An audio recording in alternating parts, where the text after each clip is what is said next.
কে ধারণা করেছিল যে এই ছোট্ট মডিউলটাও 65 ওয়াট আউটপুট দিতে সক্ষম? XPM52C আইসি বেসড এই মডিউলটাতে ইনপুট দেওয়া যায় 6 থেকে 31 ভোল্ট এবং আউটপুট পাওয়া যায় 3.3 থেকে 21 ভোল্ট। এক্স্যাক্টলি এই প্রোটোকলগুলো সাপোর্ট করে, মানে মোস্ট অফ দ্য ডিভাইসই ফাস্ট চার্জ হবে।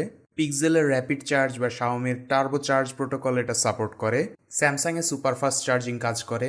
65 ওয়াটের কথা বললেও PD 3.0তে আমি সর্বোচ্চ 69 ওয়াট পর্যন্ত পেয়েছিলাম, যা ওভার দ্য লিমিট।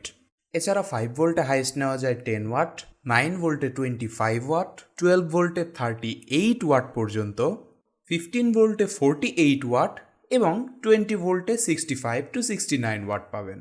আরেকটা জিনিস, আইসির ডাটাশিটে VOOC সাপোর্ট থাকলেও স্পেসিফিক্যালি এই মডিউলটা কিন্তু VOOC সাপোর্ট করে না, যে কারণে 80% ডিভাইসকে এই মডিউলটি দিয়ে ফাস্ট চার্জ করা যায়, অথবা ল্যাপটপও কিন্তু 65 ওয়াটে চার্জ করা যায়, কিন্তু ওপ্পো, রিয়েলমি, ভিভো বা ওয়ানপ্লাস ডিভাইসকে এটা দিয়ে VOOC চার্জ করা যায় না। সেক্ষেত্রে একমাত্র সমাধান আপাতত হলো SW3518 এবং IP5356 মডিউলগুলো।